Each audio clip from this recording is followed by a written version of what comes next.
पहले की बात है। एक बार एक गांव में एक बुढ़िया रहती थी। बुढ़िया का एक बेटा था। बुढ़िया बहुत ज्यादा गरीब थी। बुढ़िया का बेटा गांव वालों के पशु जंगल में चरा के लाता था और पशुओं को चराने के बदले जो भी पैसे मिलते उसी से माँ बेटे दोनों का गुजारा होता था। इस तरह से दिन बीत रहे थे। एक दिन बुढ़िया का बेटा पशु चराने के लिए जैसे ही घर से निकला, उसकी चाची ताइयों ने उसे कहा कि बेटा तुम तो पशु चराने चले जाते हो, इतनी मेहनत करते हो और तुम्हारी माँ तो गट्टे कर करके खाती है, यानी पकवान बना बना के खाती है।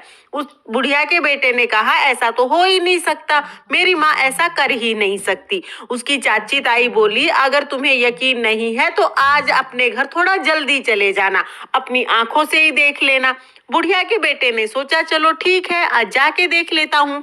बुढ़िया का बेटा रोजाना से थोड़ा पहले घर आ गया। उस दिन सकट चौथ का व्रत था। बुढ़िया ने सकट चौथ का व्रत किया था। बुढ़िया तिल चटका के, तिल भून के तिलकुट बना रही थी। जब बुढ़िया का बेटा आया, उसने अपनी माँ को तिलकुट बनाते हुए देखा तो उसके यकीन हो गया कि मेरी चाची ताई तो ठीक कह रही थी, मैं तो यहाँ जंगल में चला जाता हूँ पशु चराने और मेरी माँ तो पकवान बना बना के खाती है। बुढ़िया के बेटे ने तुरंत अपनी माँ से कहा माँ मैं तो घर छोड़ के जाऊंगा। बुढ़िया ने कहा बेटा क्या बात हो गई? तो उसका बेटा बोला माँ मैं तो चला जाता हूँ जंगल में पशु चराने और तुम तो पीछे से गट्टे कर करके यानी पकवान बना बना के खाती हो, मुझे खिलाना तो दूर मुझे बताती भी नहीं हो।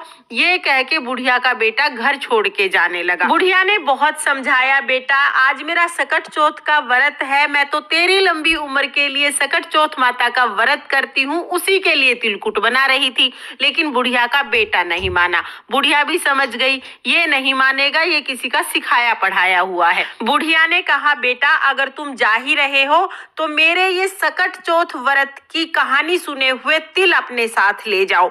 जहां भी तुम पे भीड़ पड़े, जहां भी विपदा आए, ये तिल पूर के बैठ जाना। अगर मैं तुम्हारे नाम के व्रत करती हूँगी तो सकट चौथ माता की कृपा से तुम्हें कुछ नहीं होगा।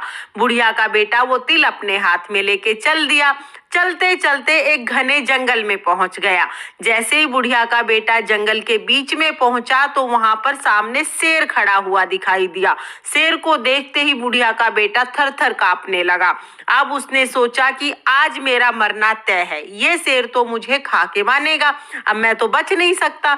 डर के मारे उसे अपनी माँ याद आई, क्योंकि इंसान को डर में सबसे पहले माँ याद आती है। माँ याद आते ही बुढ़िया के बेटे ने माँ के दिए हुए तिल अपने चारों तरफ पूर लिए और बैठ गया। हे सकट चौथ माता अगर मेरी माँ मेरे नाम के व्रत करती होगी तो ये शेर गाय बन जाएगा और नहीं तो मेरा मरना आज तय है। अब बुढ़िया तो अपने बेटे के नाम के ही व्रत करती थी। सकट चौथ माता की कृपा से शेर गाय बन गया और पूंछ हिलाते हुए वहां से चला गया। बुढ़िया के बेटे ने कहा भाई आज तो बहुत बचे। वहां से आगे चला तो जाके देखा कि एक बहुत बड़ी नदी फूफान करती हुई आ रही है। अब नदी को पार करना जरूरी है, क्योंकि अगर नदी को पार नहीं किया तो जंगली जानवर रात को खा जाएंगे और अगर नदी को पार करने चला तो फिर भाई नदी में डूब के मर जाएगा, क्योंकि नदी बहुत भयंकर है। अब फिर से फंस गया। फिर उसे अपनी माँ की याद आई। बुढ़िया का बेटा तो दोबारा अपने तिल पूर के बैठ गया और बोला हे सकट चौथ माता अगर मेरी माँ मेरे नाम का व्रत करती होगी तो ये नदी दो हिस्सों में फट जाएगी और बीच में रास्ता बन जाएगा, नहीं तो मेरा आज डूब के मरना तय है। अब सकट चौथ माता की कृपा से नदी दो हिस्सों में बट गई और बीच में रास्ता बन गया। रास्ता पार करके दूसरी नगरी में पहुंच गया। दूसरी नगरी में जाके देखा तो एक औरत रोते रोते पूड़े बना रही थी। वो उसके पास जाके बोला हे माई ये क्या बात, पूड़े बना रही हो मतलब बहुत खुश हो और रो रही हो मतलब बहुत दुखी हो, ये सुख दुख दोनों एक साथ कैसे आए? तब वो औरत बोली कि बेटा हमारी नगरी में 6 महीने में आव पकता है और हर बार एक आदमी को बिठाया जाता है, बारी बारी सबके घरों का नंबर आता है। आज मेरे घर का नंबर है और मेरे एक ही बेटा है। आज मेरा बेटा आव में तप जाएगा और फिर मैं उसे कभी नहीं देख पाऊंगी, मेरा बेटा खत्म हो जाएगा, इसलिए मैं बहुत दुखी हूँ और आखिरी बार अपने बेटे को कुछ बना के खिलाना है तो पकवान बना रही हूँ, पूड़े बना रही हूँ। बुढ़िया का बेटा बोला माई अगर तुम मुझे पेट भर के ये पूड़े खिला खिला दो तो मैं तुम्हारे बेटे के बदले जाके आव में बैठ जाऊंगा। रोते रोते औरत बोली, बेटा पूड़े तो चाहे तू सारे खा ले, पर यूं कौन किसकी आई में जाता है। बुढ़िया का बेटा बोला, माई मैं चला जाऊंगा। भरपेट पूड़े खा लिए, अब नींद आने लगी। सोते टाइम बुढ़िया का बेटा बोला, माई जब राजा के सैनिक बुलाने आए तो मुझे जगा दियो। बोली, ठीक है बेटा। अब बुढ़िया का बेटा तो सो गया। जैसे ही सैनिक जगाने आए तो वो औरत कभी कुंडी खटखटाए, कभी दरवाजा खटखटाए, बिराने पूत को कैसे जगाए। अब आवाज सुन के बुढ़िया का बेटा जग गया। बोला, माई आ गए? बोली, हाँ बेटा आ गए। बुढ़िया का बेटा उठ के सैनिकों के पीछे पीछे चल दिया और जाके आव में बैठ गया। आव में बैठा, जैसे ही तपत लगी झट से माँ की याद आई। माँ के दिए हुए तिल अपने चारों तरफ पूर के बैठ गया। बोला, हे सकट चौथ माता, अगर मेरी माँ मेरे नाम के व्रत करती होगी तो आज मैं अग्नि में नहीं जलूंगा, नहीं तो मेरा जलना तो तय है। अब भाई बुढ़िया तो अपने बेटे के नाम के ही व्रत करती थी। सकट चौथ माता की कृपा से बुढ़िया का बेटा बिल्कुल भी नहीं जला। एक दिन हो गया, 2 दिन हो गया, तीसरे दिन गली में बच्चे बैट बॉल खेल रहे थे। एक बच्चे की बॉल जाके आव से टकराई तो टन से आवाज आई। ये आवाज सुन के गली में सब लोग इकट्ठे हो गए। पूरी नगरी इकट्ठी हो गई कि 6 महीने में आव पकता था, आज तीसरे दिन कैसे पक गया। राजा को बुलाया। राजा ने कहा कि मटके नीचे उतारो। सैनिक जब मटके नीचे उतारने लगे तो अंदर से बुढ़िया का बेटा बोला, भाई धीरे धीरे, भाई धीरे धीरे। अब आव में से आदमी की आवाज सुन के सैनिक तो दूर भागने लगे। राजा ने तुरंत तलवार निकाली और कहा कि बाहर निकल और सच सच बता, तू कौन है? भूत है, पिशाच है, कौन है?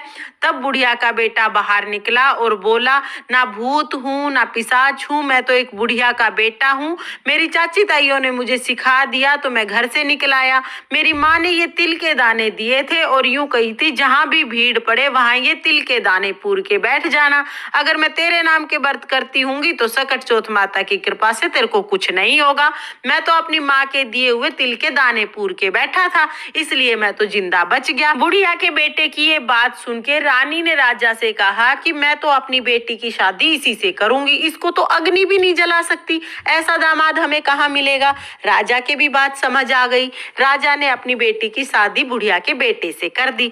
दोनों महल में रहने लगे। एक दिन राजा की बेटी महल की छत पे टहल रही थी, तभी बुढ़िया का बेटा भी वहां आ गया और बोला कि देखो हमारे देश की तरफ तो काली बदली छाई है, लगता है बहुत तेज बारिश होगी। राजा की बेटी बोली, आपके भी देश है?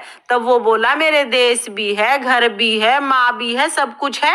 तो राजा की बेटी बोली, फिर हम यहाँ क्यों पड़े हैं, चलो अपने घर चलेंगे। बुढ़िया का बेटा बोला, अपने पिताजी से कह दो विदा कर दें। अब राजा की बेटी भागी भागी अपने पिताजी के पास गई और जाके बोली, पिताजी पिताजी आपके दामाद अपने घर जाना चाहते हैं। राजा बोला, बेटा ये तो बहुत अच्छी बात है, दूर जमाई लाख जमाई, घर जमाई खाक जमाई, तुम अपने घर जाओ, फलो फूलो, हम तो यही चाहते हैं। राजा ने खूब सारा धन दौलत दे के अपनी बेटी और दामाद को विदा कर दिया। बुढ़िया का बेटा जब गांव के पास आया तो एक दूत को भेज दिया कि मेरी माँ को बता दे तेरा बेटा आया है। जब वो उनके घर गया तो देखा कि बुढ़िया तो रो रो के अंधी हो गई है। जाके उस सैनिक ने बुढ़िया से कहा कि माँ जी आपका बेटा बहू आए हैं। बुढ़िया बोली, बेटा बोली ठोली तो मेरी दोरानी जिठानी बहुत मारे, तू भी क्यों बोली मारे? कहाँ मेरा बेटा आओगा, पता न किस जंगल में है, कहाँ किस हाल में पड़ा है, मेरा बेटा कहाँ से आओगा? वो बोला, ना बूढ़ी माई आपका ही बेटा आया है। बुढ़िया ने लोहे की आंगी पहन ली और बोली, अगर ये मेरा बेटा होगा तो दूध की धार सीधा इसके मुंह पे लगेगी। अब सकट चौथ माता की कृपा से दूध की धार सीधा बुढ़िया के बेटे के मुंह पे गिरी, सारी मूछ भी गई। सकट चौथ माता की कृपा से जैसे ही बुढ़िया ने अपने बेटे की आवाज सुनी, बुढ़िया को तो दिखाई देने लग गया। अब बेटा अपनी माँ से माफी मांगने लगा। माँ कहाँ अपने बेटे से ज्यादा दिन नाराज रहती।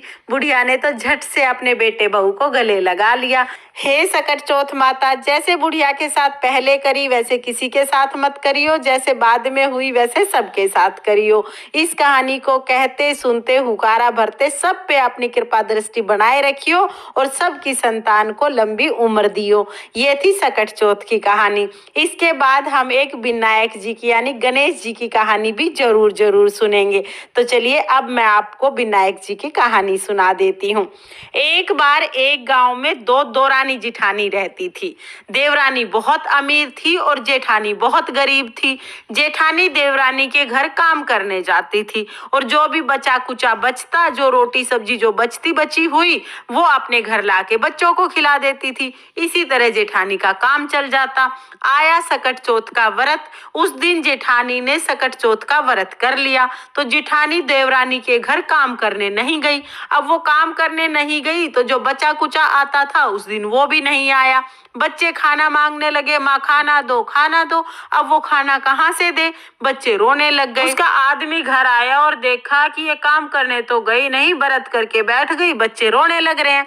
आदमी को बहुत गुस्सा आया तो दमड़ दमड़ कूट दी। अब वो तो बेचारी कुटी पिटी एक कोने में पड़ी रोती रही। इतने में आ गए विनायक महाराज। बाहर से आवाज लगाई, भाई घर में कोई है? तो बोली हाँ महाराज मैं हूँ, बोलो। तो बोले बेटा मैं तो निमटवा जाऊंगा यानी फ्रेश होऊंगा, शौचालय चाहिए। बोली महाराज कहाँ के शौचालय, ये पूरा ही घर शौचालय, जहाँ जी करे वहां कर लो। अब विनायक महाराज का तो सेठ के घर वासा था, पूरे घर में कर दिया। अब चलते टाइम बोले बेटा हाथ कहाँ पहुंचूं? वो बेचारी पिटी कुटी तो पड़ी थी, बोली महाराज मेरे सिर पे पहुंच लो। अब वो सिर पे हाथ पहुंच के विनायक महाराज तो चले गए। सुबह उठ के देखा तो पूरे घर में हीरे मोती सोना चांदी बिखरा पड़ा, बाल बाल में हीरे मोती जड़े पड़े। अब वो तो सारा परिवार अपना धन समेटने में लग गया। उधर देवरानी ने सोचा जीजी कल भी काम करने नहीं आई, आज भी काम करने नहीं आई। अपने बच्चों को बोली जाओ अपनी ताई जी को बुला लाओ। बच्चे ताई जी के घर गए, जाके देखा कि ताई जी के घर तो सोना चांदी धन दौलत बिखरा पड़ा है। बच्चे तो भागे भागे वापिस घर आए और बोले माँ ताई जी के घर तो बहुत सारा धन सोना चांदी हीरे मोती बिखरे पड़े हैं, आज तो कोई और ही ताई जी के घर काम कर दे, ताई जी तो इतनी धनवान हो गई। अब भाई उसकी देवरानी तो भागी भागी गई और जाके बोली जीजी आन करा बिनान करा, क्या जादू टोना करा, इतना धन कहाँ से आया? जिठानी बोली जीजी धन की क्या बताऊं, कल मेरा सकट चौथ का व्रत था इसलिए मैं तेरे घर काम करने ना गई तो घर में कुछ खाने का ना आया। तेरे जेठ को गुस्सा आया तो मेरे खूब मारे और फिर विनायक जी वाली सारी बात अपनी देवरानी को बता दी। अब उसकी देवरानी तो अपने घर गई और जाके अपने आदमी को बोली कि मेरे मार। उसका आदमी बोला निर्भाग वो तो बेचारी भूखी प्यासी पिटी थी, तू धाई धापी भी क्यों पिटे? आखिर ना मेरे मार। अब 2-4 बार कही, उसने बहुत गुस्सा आया, खूब दमड़ दमड़ करके अच्छी रेही तोड़ दी, कुट पिट के कोने में पड़ गई। आए विनायक महाराज। उस दिन विनायक महाराज का तेली के घर वासा था, खूब खड़ खा के आए थे। आगे बोले कि घर में कोई है? कि हाँ महाराज मैं हूँ, बोलो। कि बेटा मैं तो सोच के लिए जाऊंगा यानी फ्रेश होऊंगा। बताओ। कि महाराज पूरा घर लिपा पुता झाड़ू पोछा कर रखा, साफ सफाई कर रखी, सारे में कर जाओ। अब विनायक महाराज ने तो सारे में सिड़ाव सिड़ा दिया। चलते टाइम बोले बेटा हाथ कहाँ पहुंचूं? बोली महाराज शैम्पू कर रखा है बालों में, एक एक बाल खिल रहा है, मेरे बालों में पहुंच लो, मेरे सिर पे पहुंच लो। अब विनायक महाराज तो उसके सिर पे हाथ पहुंच के चले गए। सुबह उठी तो सिड़ाव सिड़े, जितना समेटे उतना फैल जावे, जितना समेटे उतना फैल जावे, हर जगह बदबू ही बदबू, सिड़ाव ही सिड़ाव सिड़े। अब भाई वो समेटना भारी हो गया। भागी भागी गई और विनायक महाराज के पैर में पड़ गई। हे विनायक महाराज यो के करी, मेरी जिठानी को तो इतना धन दिया और मेरे को इतना सिड़ाव सिड़ा दिया। विनायक महाराज बोले तेरी जिठानी ने तो सत का व्रत किया था और वो तो सच्ची थी, तू तो धन की लोभी थी, तने तो धन के लोभ में सारे प्रपंच करे थे। देवरानी ने तो विनायक महाराज के पैर पकड़ लिए। हे विनायक महाराज अब की बार तो ये गलती हो गई, आगे से नहीं होगी, आपने ही फैलाया है, आप ही सिमटाओगे, कैसे भी करो और इसको सिमटाओ। विनायक महाराज को उस पे दया आ गई। विनायक महाराज ने जितना सिड़ाव सिड़ाया था सारा सिमटा लिया। हे विनायक महाराज जैसे देवरानी के साथ करी वैसे किसी के साथ मत करियो और जैसे जेठानी के साथ करी वैसे सबके साथ करियो। इस कहानी को कहते सुनते हुकारा भरते सब पे अपनी कृपा दृष्टि बनाए रखियो और सबके घर को अन्न धन से भर दियो। ये थी विनायक महाराज की कथा। इस तरह से सकट चौथ व्रत की कथा पूर्ण होती है। कथा सुनने के बाद जो हमने हाथ में तिल के दाने लिए हैं वो थोड़े से तिल हम गणेश जी महाराज को समर्पित कर देंगे और उसके बाद थोड़े से तिल हम जल के लोटे में डाल देंगे। बाद में जो भी तिल बच जाएंगे उनके हमें 2 हिस्से कर लेने हैं, एक चंद्रमा के लिए एक सूरज के लिए। तो अभी हमने दिन में कहानी सुनी है तो थोड़े से तिल लेके हम सूर्य देवता को अर्घ दे देंगे और ये